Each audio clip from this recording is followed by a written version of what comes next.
Imagine a survivor from the dinosaur era, a plant that has lived for over 315 million years.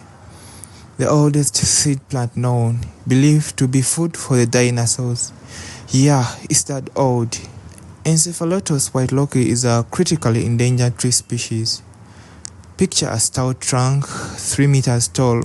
At its peak, a crown of glossy, dark green fronds stretching up to 1.8 meters with slender, lens-shaped leaflets. You won't find flowers here. Males and females produce large cones. The male plants emit heat in the late afternoon to attract weaver pollinators, a reproductive strategy unchanged for millions of years. This living fossil is endemic to a 5-kilometer stretch along Panga River Gorge in western Uganda's Kitagendra district. It can also be located in Kayunga and Kitgum districts. The population along Panga River is however believed to be the largest with over 8,000 species. Now you'd ask me, why the crisis? What are the threats to this plant? Well, in 2011, a 30 megawatts hydroelectric dam was constructed along River Mpanga, flooding 12% of the cycad's habitat. Plans to expand the dam in 2027 even threaten to submerge another 30%. Slash and burn agriculture by pastoralists and subsistence farmers have reduced the habitat by 40% since 2000. The most potent threat, however, comes from poaching, where mature plants are approached for ornamental trade, with a mature plant fetching from around $500 to $1,000 in global markets.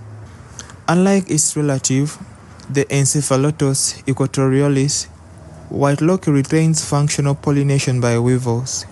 However, habitat fragmentation risks isolation between male and female plants, which is a threat to the long-term genetic diversity.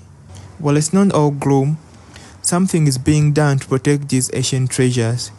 In 2024, the Chaninga Forest Foundation secured 120 hectares through the IUCN Land Acquisition Fund, establishing a nature reserve with 24/7 ranger patrols.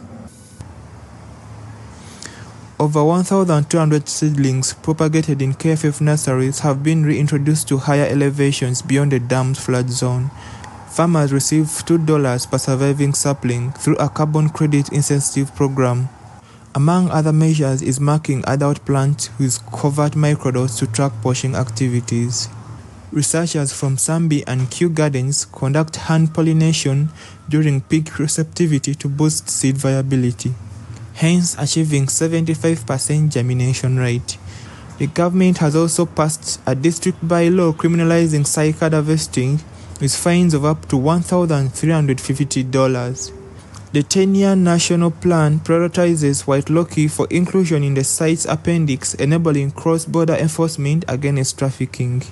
So welcome back from our whitelockii deep dive. I leave you with a task of sharing this story to increase the awareness of this ancient treasure. Don't forget to subscribe to our channel called African Trees to catch up on more related topics about these endangered trees.